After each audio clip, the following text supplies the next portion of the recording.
first gold chains date back to the ancient cultures of Iraq and Greece.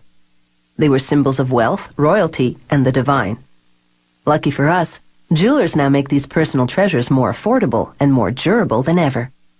But you may be surprised to learn what they put in the gold to make it better.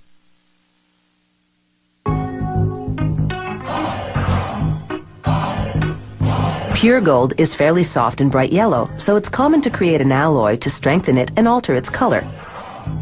Copper lends a reddish hue, and brass helps the alloy melt more quickly than gold and copper would alone. Depending on the ratio, adding these metals produces 14 or 18 karat gold. They melt the mix in a crucible at 1010 degrees Celsius. Just 3 of these scoops are enough to make about 5,000 14 karat gold chains.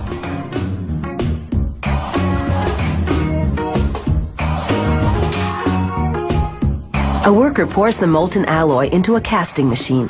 Water cools the metal to around 370 degrees Celsius, solidifying it.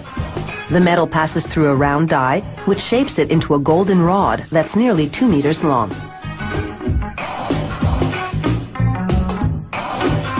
After cutting the rod in half, workers pass it through what's called a breakdown mill.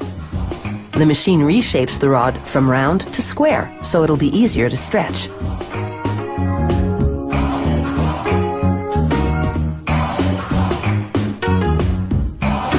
Next stop, a tandem mill. It's got 12 rollers that stretch the rod until it's about as thin as a piece of spaghetti. As it emerges, rollers shape the rod into a coil that's 24 meters long.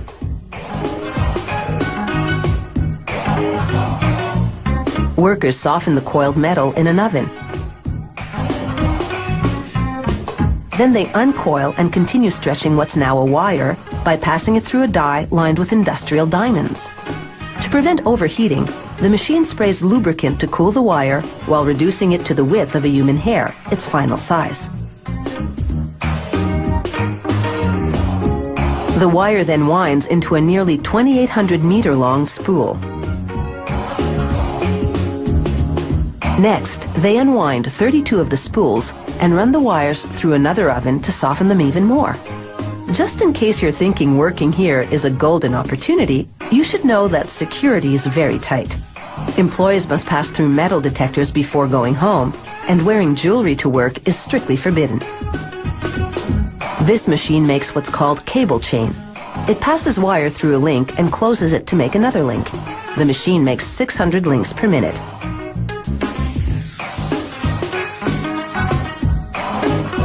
Here, a worker does a random quality check. This machine makes a chain in what's called a Venetian style. The wire passes through a channel where mechanical jaws bend it over a die to make a link with the preceding segment.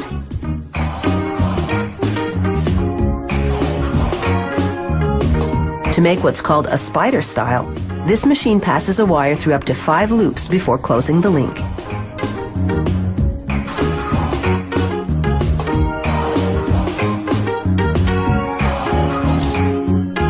For a Figaro-style chain, this machine makes 3 short links before a mechanical arm moves the chain to another area to add 1 longer link. The arm then moves it back to add 3 more short links.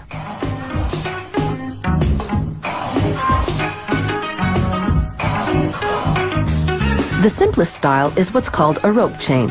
To make it, this machine threads a wire through as many as 2 loops, then closes it to make another loop.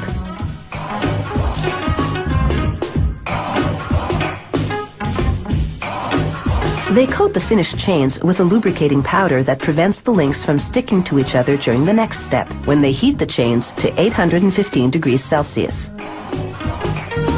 This activates a soldering agent added to the metals earlier. It fuses the ends of the links to each other. This machine welds a link to a clasp on the chain. A tag indicating the gold quality goes onto the clasp.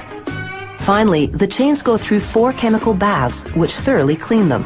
Then workers plate them with a layer of 14 or 18 karat gold. Plating gold with gold creates a more vibrant finish. After one last quality check, these chains are ready to dazzle their way to a neckline near you.